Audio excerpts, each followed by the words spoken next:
વચનામૃત ગઢડા પ્રથમ પકડનું ચોથું છે. 1876 માગસર મહિનાનું વચનામૃત છે. સપ્તમીને દિવસે શ્રીજી મહારાજે આ દાદા ખચાના દરબારમાં શરૂઆત કરેલી છે વચનામૃતની. આ સમસ્ત જીવનનો પ્રશ્ન છે. ઘણીવાર માણસમાં તો ભારોભાર ભરેલો છે ઈર્ષા, પણ પશુઓમાં પણ ઈર્ષા ભરેલી છે. ગુણાતીતાનંદ સ્વામી કે બે ઘોડા હોય અને એને રેસમાં લઈ ગયા હોઈએ અને એમાં એક ઘોડું આગળ નીકળી ગયું અને એક પાછળ રહી ગયું, જો જ્વેલર્સને મારે એનું વજન ઘટી જાય એમ કહ્યું ગુણાતીતાનંદ સ્વામી. એને જોખો તો વજન ઓછું થઈ જાય એટલી એની ચિંતા થાય કે મારાથી કેમ આગળ વધી ગયું. જો પશુઓમાં ઈર્ષા થતી હોય તો માણસ તો ઈર્ષાને પાત્ર છે. એટલે ભગવાન શ્રીએ પ્રથમ પ્રશ્ન જેવો ભગવાનના ભક્તને અરસપરસ ઈર્ષા ન કરવી. ત્યારે આનંદાનંદ સ્વામી કહે છે મારાથી તો શક્ય જ નથી, ઈર્ષા તો રહે જ છે. ક્યાં ઈર્ષા નથી રહેતી? ઈર્ષા વગરનું કોણ જગતમાં છે કોઈ? તત્સૃષ્ટસુ ખંડે ખંડેસુ ન કોણ બુદ્ધિમાન. આ જગતમાં કયો એવો પુરુષ છે જે ઈર્ષાથી બહાર ગયો? ત્યારે ભગવાને કહ્યું કે ઈર્ષા કરવી તો નારદજીના જેવી કરવી. બલબલા ફૈબાને શું હતું? ફૈબા આટલા ભગવાનના ભક્ત હતા જેની પાસે ભગવાને વરદાન આપવાનું કહ્યું તો એક વરદાન માગ્યું નહીં પોતા માટે. એવા ફૈબાની તૈયારી હતી, પણ પુત્રવધુની સાથે જમાવટ થઈ ગઈ. મેલાવના પુત્રવધુ હતા, એની સાથે કે એ ભગવાનને વાલી કેમ થઈ જાય? આ જ છે. ત્યારે બીજું શું? ઈર્ષાનું સ્વરૂપ બહુ મોટું છે, એને દેખાય નહીં પાછું. અને ઈર્ષાવાળો જ કે તું તો ઈર્ષાળું છે. પણ તારું વિચાર ને, જગતમાં એમ કે ઈર્ષાળું છે એ તો, પણ તે તારી ઈર્ષા છૂટી કે નહીં એ પેલું વિચાર. જૂના સમયમાં કવિતા આવતે ઊંટ કહે છે આ સંભામાં વાંકાણાંગો અંગાળા ભૂતો, ભૂતળામાં પક્ષીઓને પક્ષીઓ પાર છે ને જેવું છે. બગલાની ડોક વાંકે, કૂતરાની પૂંછડી વાંકે, ભેંસના તો શિર વાંકે, શિંગડાનો ભાર છે. સાંભળી શિયાળ બોલ્યો અન્યનું તો એક પણ આપના 18 છે. મહારાજા તમે બધાની ચર્ચા કરો છો, બીજામાં તો એક એક ભાંગ એક હશે, પણ તમારે 18 વાંકા છે. તેમ આપણે આપણા તરફ ધ્યાન રાખીએ તો ખબર પડે. કવિતા બહુ સરસ દલપતરામની કવિતા છે, પણ કવિતા બહુ સીધી ને સાદી છે, પણ જીવ પ્રાણી માત્રનો આ પ્રશ્ન છે ત્યાં સુધી પહોંચે એવી ઈર્ષા છે. એટલે ઈર્ષાથી બહુ બચવું કઠિન કામ છે. ખોખરા અમદાવાદનું દ્રષ્ટાંત આપણે જાણીએ છીએ. ખોખરા અમદાવાદનું દ્રષ્ટાંત લાંબુ છે. મહારાજ ખોખરા અમદાવાદમાં જતા અને બેચરદાસને ત્યાં ઉતરતા. બ્રાહ્મણ હતા. હવે બેચરદાસ ગરીબ માણસ હતા. હવે એની પાસે તો એટલી બધી વ્યવસ્થા નથી, પણ ભગવાનના એકાંતિક ભક્ત હતા. એટલે મહારાજે બધી વ્યવસ્થા કરી આપી. મહારાજ કે અહીંયા આપણે ઉતરીએ બેચર ભગતને ઘરે. સંતોએ બધા અલગ અલગ પ્રતોલી એટલે અલગ અલગ શેરીમાંથી ભિક્ષા કરી લાવી અને જમી લેવું. અને અમારા માટે 10-15 બહેનોને કરી આપ્યું કે તમે દરરોજ થાળ લાવજો. એ બહેનો થાળ લાવીને મહારાજ જમે. બ્રાહ્મણ બહેનો ઘણી હતી ત્યાં. હવે એમાં આપણે જાણીએ છીએ કે દુર્લભ રામ કરીને પણ એક સત્સંગી નતા, શિવ પવાય પણ ભગવાનના ભક્ત ખરા, ઓમ નમો શિવાય. એના પત્ની ઉમિયાબા ભગવાનના એકાંતિક ભક્ત હતા. ઉમિયાબા એકાંતિક ભક્ત હતા. અખંડ મહારાજ આવે ત્યારે સેવામાં છે. એટલો જ એનો દીકરો હરિકૃષ્ણ 20 વર્ષનો હતો.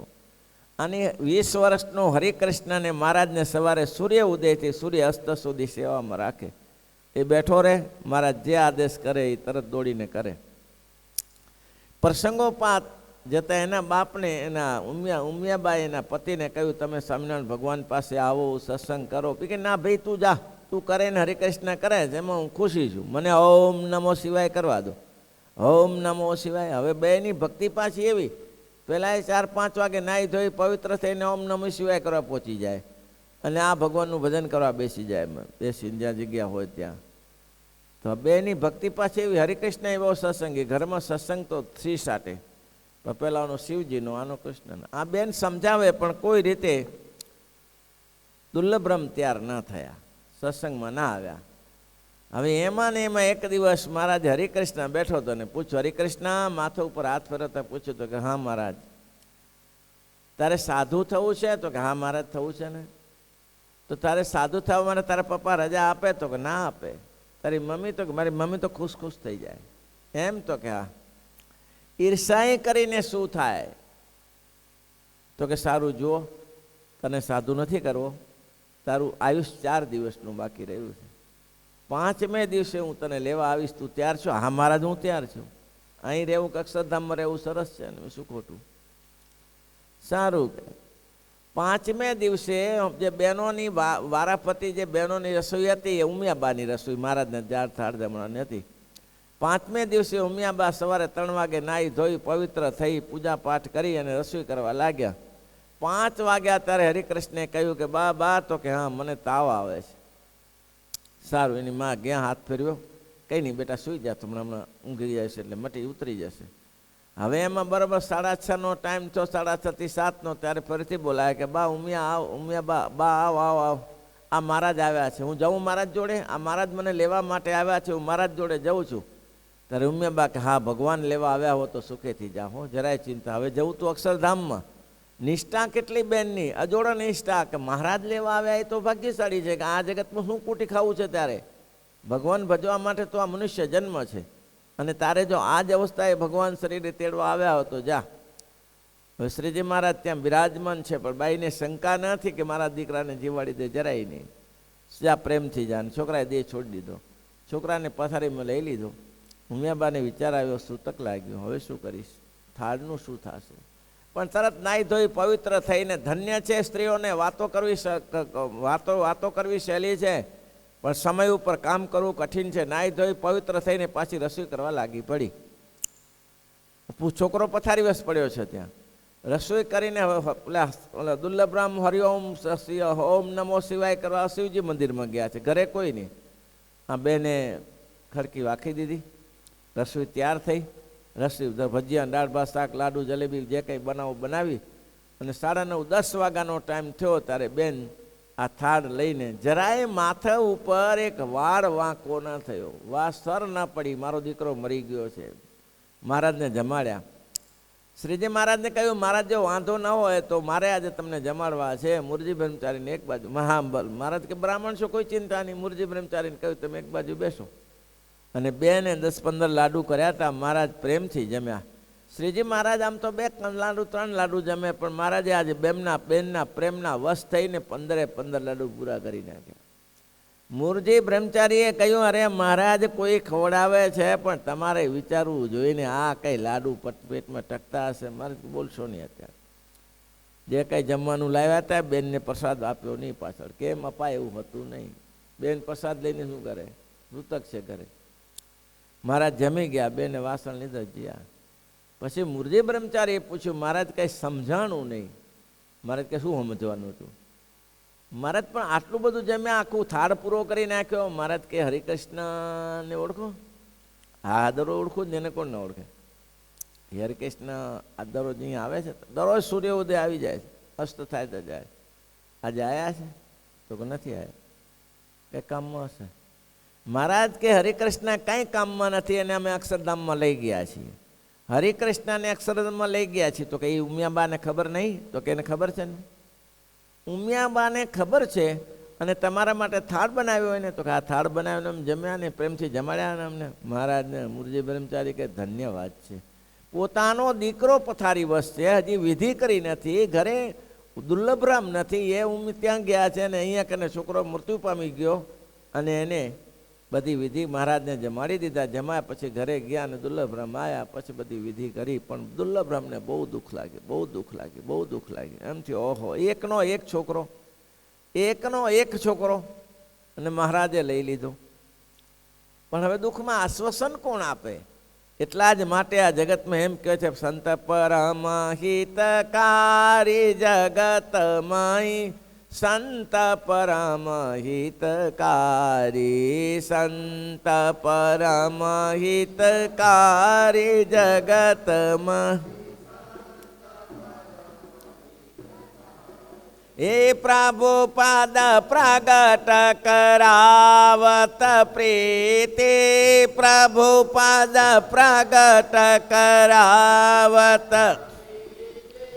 ભરમ મિટાવત બારી, ભરમ મિટાવત બારી, જગતમય સંત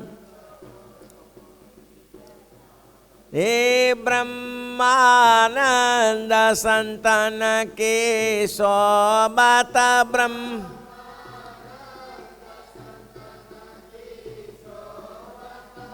मिलता है प्रगट मुरारी, मिलता है प्रगट मुरारी, जगतमय संत परमय। आ पुरातनी प्रहलादजीना के ध्रुवना आख्यान नहीं, अपना सत्संगना आख्यान है। दृढ़ निष्ठावाळा लोकोना केवा दृढ़ आख्यान है, कल्पना न करी शको एवा। अने दुर्लभराम दुखी थई गया, कोई आश्वासन आपनारू न मळ्युं। बधा समसन यात्रा कर्या पछी पूरुं थई जाय बधानुं। अने ए घड़ीए एने एम थयुं कोई छे नहीं, स्वामीनारायण भगवान पासे आव्या। अने स्वामीनारायण भगवान अने संतो बैठा हता, ते महाराज एने कह्युं आवो दुर्लभराम आवो। अने दुर्लभरामना माथा उपर हाथ फेरव्यो। दुर्लभराम खूब रड्या। त्यारे श्रीजी महाराजे कह्युं दुर्लभराम आ जगत ज नाशवंत छे, एक दिवस तमे ने हुंए जवाना, आमां रहेवानुं कोण छे? શેનો ખરખરો કરીએ? આપણે તે જન્મ્યા એટલે આપણે ખરખરો થાય, પણ સૌ પોતાનું આયુષ નક્કી લઈને આવ્યા છે।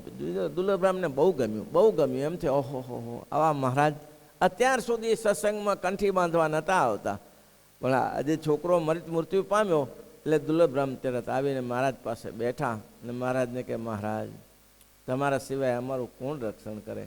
શ્રીજી મહારાજની પાસે 2-3 દિવસ આવ્યા પછી મહારાજને સામેથી કહ્યું, મહારાજ મને સત્સંગી કરો, મને કંઠી બંધાવો।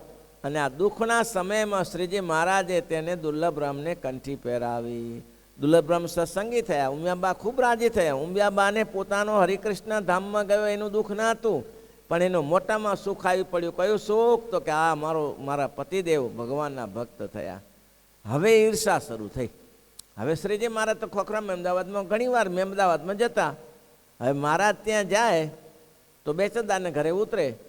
હવે દુર્લભરામને શનૈપાત થયો કે હું એક દિવસ સત્સંગી નહોતો, ત્યારે તો મારા ઘરે મારા નહોતા આવતા, ને એ બેચરીઓ ભિખારી છે, એના ઘરે ખાવાનું નથી, ત્યાં જઈને હું કરોડપતિ છું, મારે તે શું આમદાનીની ખામી છે?